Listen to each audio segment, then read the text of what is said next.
Jane Eyre by Charlotte Bronte. Chapter 23. A splendid midsummer shone over England, skies so pure, suns so radiant as were then seen in long succession seldom favour even singly our wave-girt land. It was as if a band of Italian days had come from the south, like a flock of glorious passenger birds, and lighted to rest them on the cliffs of Albion. The hay was all got in, the fields round Thornfield were green and shorn, the roads white and baked, the trees were in their dark prime. Hedge and wood, full-leaved and deeply tinted, contrasted well with the sunny hue of the cleared meadows between.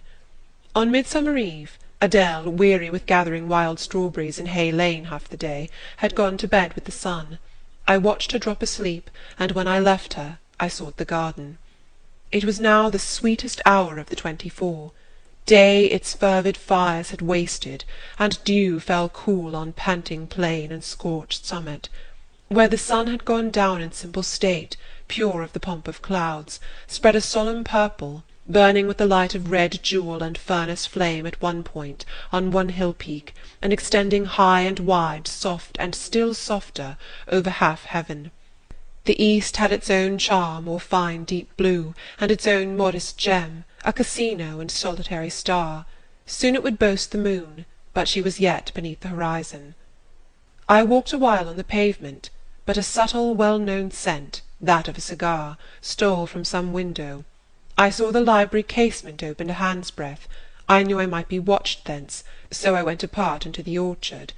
No nook in the grounds more sheltered and more Eden-like. It was full of trees, it bloomed with flowers. A very high wall shut it out from the court on one side, on the other a beech avenue screened it from the lawn.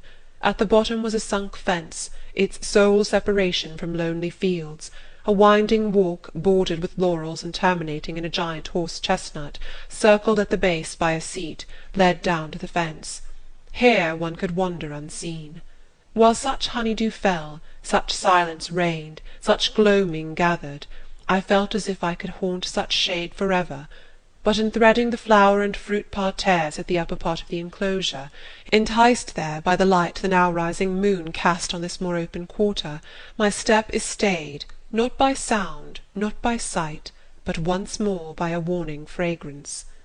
Sweet-briar and southernwood, jasmine, pink, and rose, have long been yielding their evening sacrifice of incense.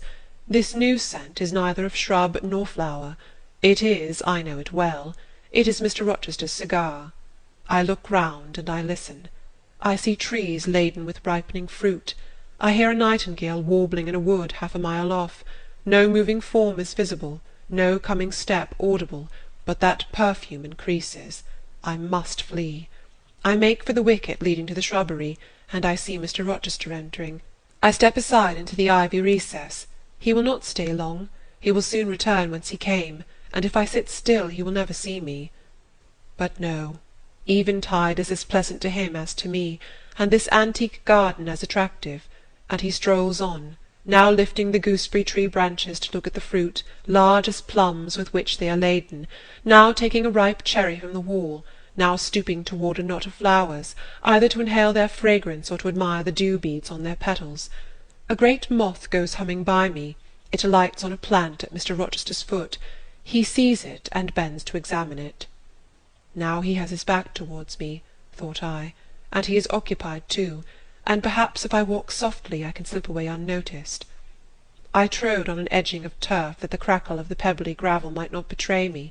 He was standing among the beds at a yard or two distant from where I had to pass.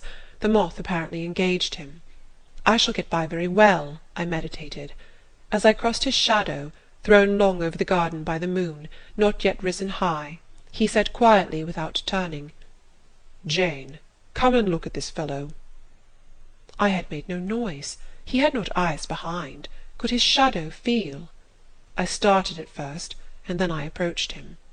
"Look at his wings," said he. "He reminds me rather of a West Indian insect. One does not often see so large and gay a night rover in England. There, he has flown." The moth roamed away. I was sheepishly retreating also, but Mr. Rochester followed me, and when we reached the wicket he said, "Turn back. On so lovely a night it is a shame to sit in the house.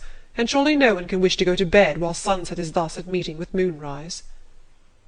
It is one of my faults, that though my tongue is sometimes prompt enough at an answer, there are times when it sadly fails me in framing an excuse, and always the lapse occurs at some crisis, when a facile word or plausible pretext is especially wanted to get me out of painful embarrassment. I did not like to walk at this hour alone with Mr. Rochester in the shadowy orchard, but I could not find a reason to allege for leaving him. I followed with lagging step, and thoughts busily bent on discovering a means of extrication, but he himself looked so composed and so grave also, I became ashamed of feeling any confusion. The evil, if evil existent or prospective there was, seemed to lie with me only. His mind was unconscious and quiet. "Jane," he recommenced, as we entered the laurel walk, and slowly strayed down in the direction of the sunk fence and the horse-chestnut, "Thornfield is a pleasant place in summer, is it not?" "Yes, sir." "You must have become in some degree attached to the house, you who have an eye for natural beauties and a good deal of the organ of adhesiveness."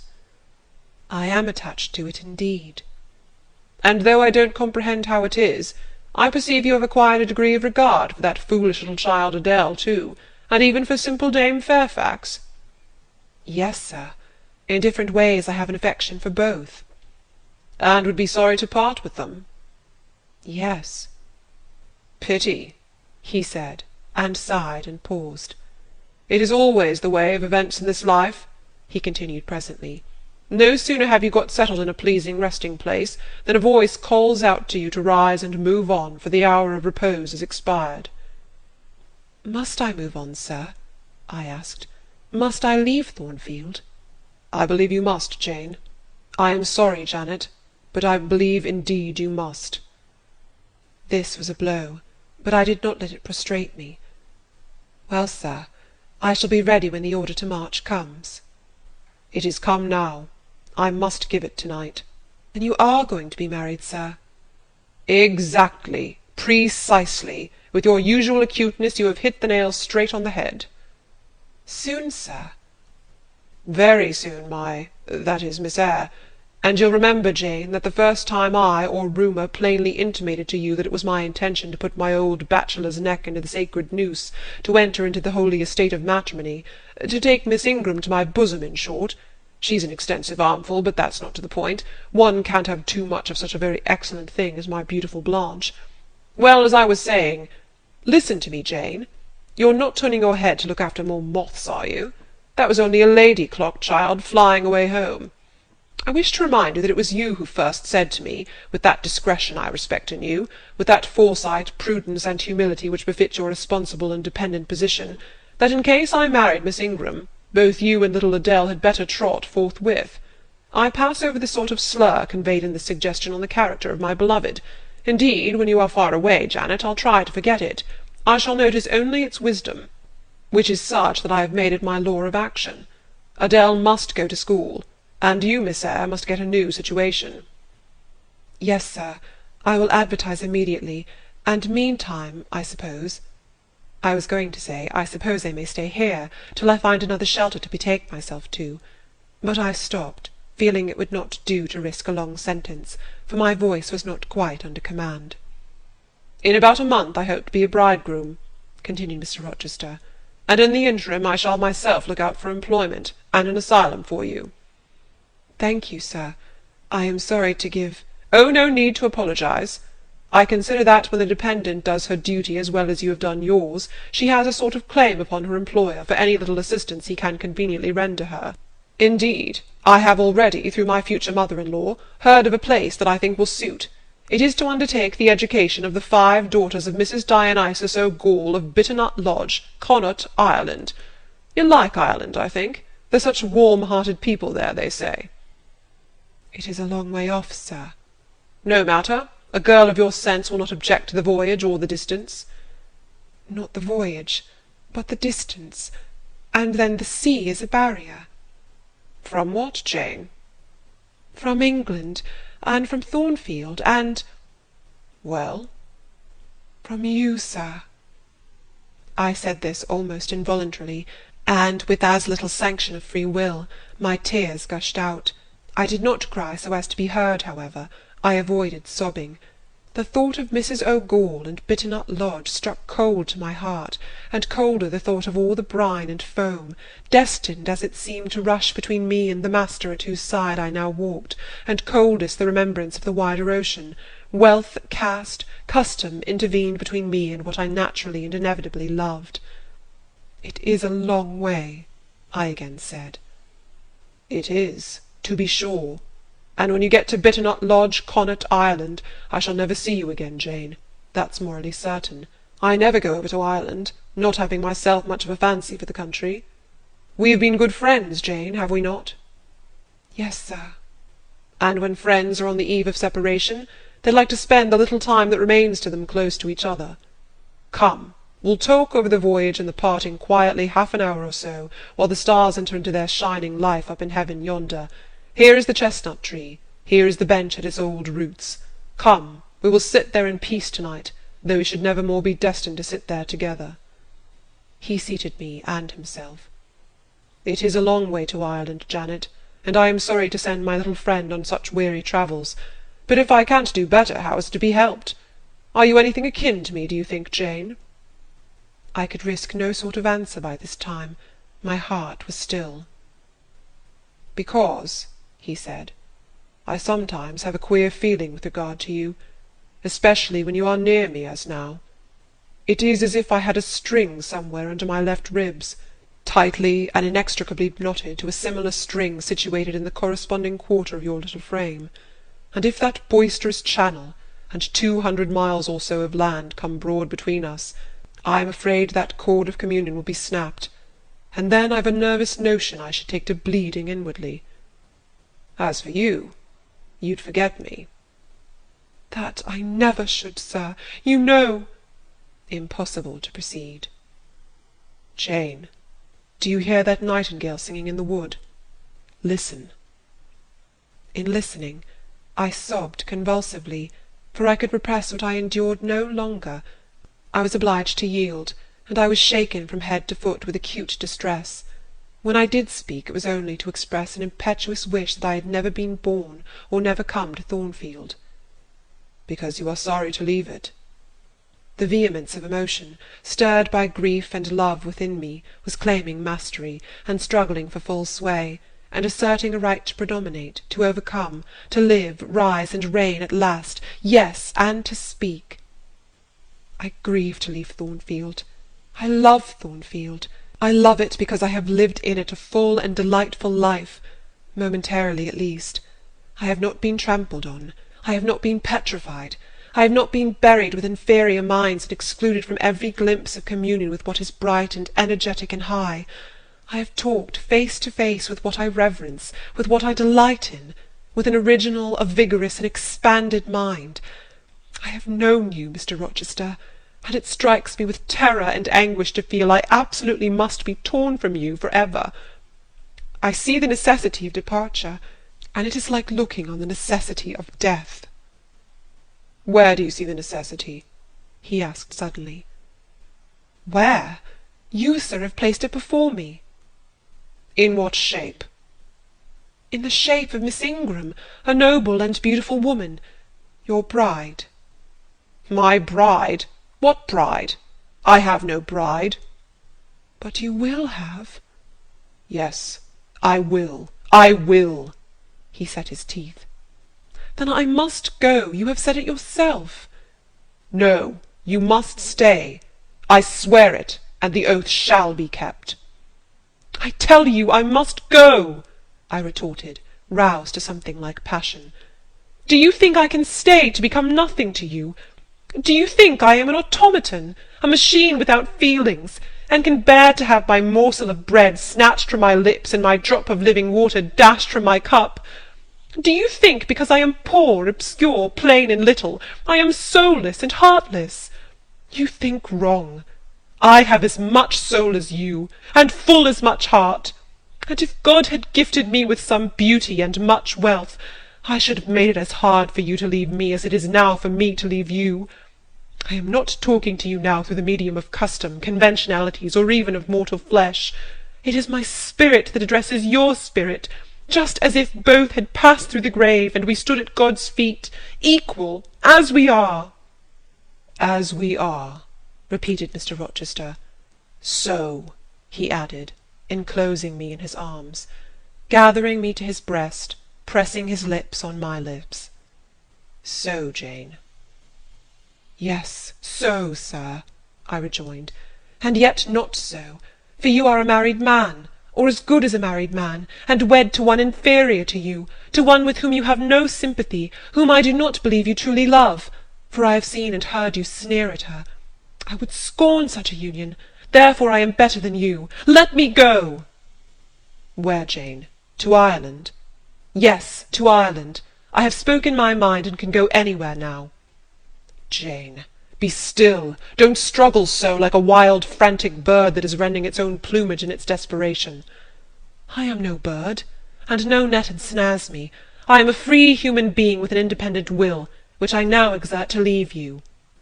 Another effort set me at liberty, and I stood erect before him. "And your will shall decide your destiny," he said. "I offer you my hand, my heart, and a share of all my possessions." "You play a farce, which I merely laugh at." "I ask you to pass through life at my side, to be my second self and best earthly companion." "For that fate you have already made your choice, and must abide by it." "Jane, be still a few moments. You are over-excited. I will be still too." A waft of wind came sweeping down the laurel walk, and trembled through the boughs of the chestnut. It wandered away, away to an infinite distance. It died. The nightingale's song was then the only voice of the hour. In listening to it, I again wept. Mr. Rochester sat quiet, looking at me gently and seriously. Some time passed before he spoke. He at last said, "Come to my side, Jane, and let us explain and understand one another." "I will never again come to your side. I am torn away now, and cannot return." "But, Jane, I summon you as my wife. It is you only I intend to marry." I was silent. I thought he mocked me. "Come, Jane, come hither." "Your bride stands between us." He rose, and with a stride reached me. "My bride is here," he said, again drawing me to him, "because my equal is here, and my likeness. Jane, will you marry me?" Still I did not answer, and still I writhed myself from his grasp, for I was still incredulous. "Do you doubt me, Jane?" "Entirely." "You have no faith in me?" "Not a whit." "Am I a liar in your eyes?" he asked passionately. "Little sceptic, you shall be convinced. What love have I for Miss Ingram? None, and that you know. What love has she for me? None, as I have taken pains to prove. I caused a rumour to reach her that my fortune was not a third of what was supposed, and after that I presented myself to see the result. It was coldness both from her and her mother. I would not, I could not marry Miss Ingram. You, strange, you almost unearthly thing, I love as my own flesh. You, poor and obscure and small and plain as you are, I entreat to accept me as a husband." "What? Me?" I ejaculated, beginning in his earnestness, and especially in his incivility, to credit his sincerity. "Me, who have not a friend in the world but you, if you are my friend, not a shilling but what you have given me."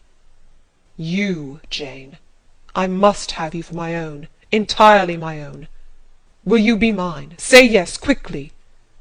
"Mr. Rochester, let me look at your face. Turn to the moonlight." "Why?" "Because I want to read your countenance. Turn." "There. You will find it scarcely more legible than a crumpled, scratched page. Read on, only make haste, for I suffer." His face was very much agitated and very much flushed, and there were strong workings in the features and strange gleams in the eyes. "Oh, Jane, you torture me!" he exclaimed. "With that searching and yet faithful and generous look, you torture me." "How can I do that? If you are true and your offer real, my only feelings to you must be gratitude and devotion. They cannot torture." "Gratitude!" he ejaculated, and added wildly, "Jane, Accept me quickly. Say, Edward, give me my name. Edward, I will marry you. Are you in earnest? Do you truly love me? Do you sincerely wish me to be your wife? I do, and if an oath is necessary to satisfy you, I swear it. Then, sir, I will marry you. Edward, my little wife. Dear Edward! Come to me entirely now, said he, and added in his deepest tone, speaking in my ear as his cheek was laid on mine, make my happiness, I will make yours. God pardon me, he subjoined ere long, and man meddle not with me. I have her, and will hold her. There is no one to meddle, sir. I have no kindred to interfere. No, that is the best of it, he said, and if I had loved him less I should have thought his accent and look of exultation savage, but sitting by him, roused from the nightmare of parting, called to the paradise of union, I thought only of the bliss given me to drink in so abundant a flow. Again and again he said, "Are you happy, Jane?" and again I answered, "Yes." After which he murmured, "It will atone, it will atone. Have I not found her friendless, cold, and comfortless? Will I not guard and cherish and solace her? Is there not love in my heart, and constancy in my resolves? It will expiate at God's tribunal. I know my Maker sanctions what I do. For the world's judgment I wash my hands thereof. For man's opinion I defy it." But what had befallen the night? The moon was not yet set, and we were all in shadow. I could scarcely see my master's face, near as I was. And what ailed the chestnut-tree? It writhed and groaned, while wind roared in the laurel walk, and came sweeping over us. "We must go in," said Mr. Rochester. "The weather changes. I could have sat with thee till morning, Jane." And so, thought I, could I with you. I should have said so, perhaps, but a livid, vivid spark leapt out of a cloud at which I was looking, and there was a crack, a crash, and a close rattling peal, and I thought only of hiding my dazzled eyes against Mr. Rochester's shoulder. The rain rushed down. He hurried me up the walk, through the grounds, and into the house, but we were quite wet before we could pass the threshold. He was taking off my shawl in the hall, and shaking the water out of my loosened hair, when Mrs. Fairfax emerged from her room. I did not observe her at first, nor did Mr. Rochester. The lamp was lit, the clock was on the stroke of 12. "Hasten to take off your wet things," said he, "and before you go, good night. Good night, my darling." He kissed me repeatedly. When I looked up, on leaving his arms, there stood the widow, pale, grave, and amazed. I only smiled at her, and ran upstairs. Explanation will do for another time, thought I. Still, when I reached my chamber, I felt a pang at the idea she should even temporarily misconstrue what she had seen. But joy soon effaced every other feeling, and loud as the wind blew, near and deep as the thunder crashed, fierce and frequent as the lightning gleamed, cataract-like as the rain fell during a storm of 2 hours' duration, I experienced no fear and little awe. Mr. Rochester came thrice to my door in the course of it, to ask if I was safe and tranquil, and that was comfort, that was strength for anything. Before I left my bed in the morning, little Adele came running in to tell me that the great horse-chestnut at the bottom of the orchard had been struck by lightning in the night, and half of it split away.